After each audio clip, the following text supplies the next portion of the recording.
You know, as wrestling evolves and morphs and changes, there's going to be people, I think, in this Netflix era of WWE, just as one example, who are going to say, you know, this isn't for me anymore. And I just kind of want to remind anybody who's ever felt that way about wrestling, there are so many delicious flavors of wrestling waiting for you to discover.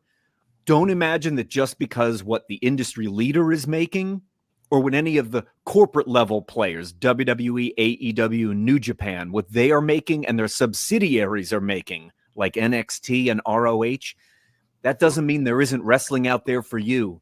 If the wrestling you're watching, it makes you mad, right, or it leaves you feeling despondent or disillusioned, I'd go try another flavor. Not everybody needs to keep scooping out of the vanilla barrel at Baskin-Robbins. Guys, there's other flavors to try. Absolutely. You just made me hungry.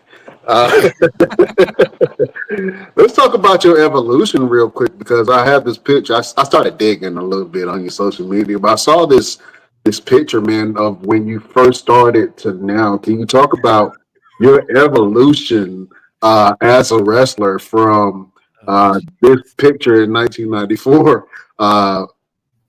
You look like a very innocent yet mischievous kid. You know what I mean? That's pretty spot on. And your transition to now, man, can you talk about your growth, your personal growth as a wrestler? Absolutely. You know, as I mentioned, coming in without a coach or a mentor of any kind started me off on a real rough path. I had to learn everything kind of on the job. And I know there were generations of wrestlers in one of the previous eras, right? We're in the social media era now. But if you came up even before the cable TV era, like the territory era guys, or the guys who came before them in the carnival era, a lot of them learned it all in the ring.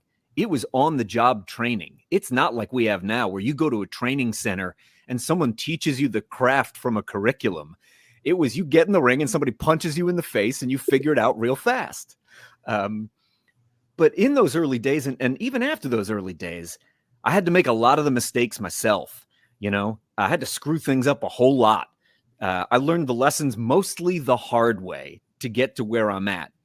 And coming in with, to be plain about it, no real training whatsoever, gave me a deep appreciation now for how desperately we need good training. Because I think back on all the stuff that I had to swim through back in those days.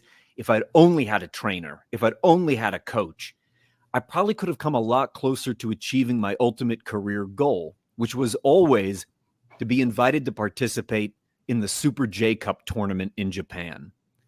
And here I am now, not too long from now, I'm going to turn 49. I've probably missed my window. The reality is I will probably never accomplish my ultimate career goal. And there are days, don't get me wrong, where I feel a sense of melancholy about that and a sense of regret. You know, I wish maybe I'd gotten some of the things right instead of getting them wrong. But that's also what adds fuel to the fire when I make Till We Make It videos, because I know there's a kid out there right now who's got a real fighting chance of getting to whatever his or her version of the Super J Cup is. And I want them to have the tools they need to get there. And that's how I ended up where I am now.